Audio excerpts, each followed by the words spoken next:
بسم الله الرحمن الرحيم. ألف لام ميم. ذلك الكتاب لا ريب فيه هدى للمتقين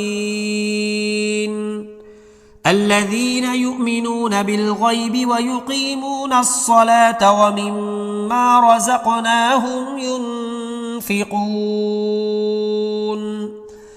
والذين يؤمنون بما أنزل إليك وما أنزل من قبلك وبالآخرة هم يوقنون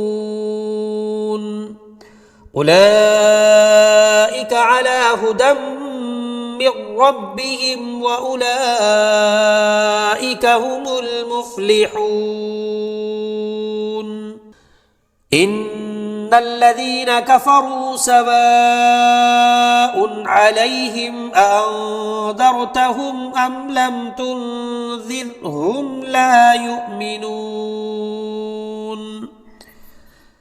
ختم الله على قلوبهم وعلى سمعهم وعلى أبصارهم غشاوة ولهم عذاب عظيم.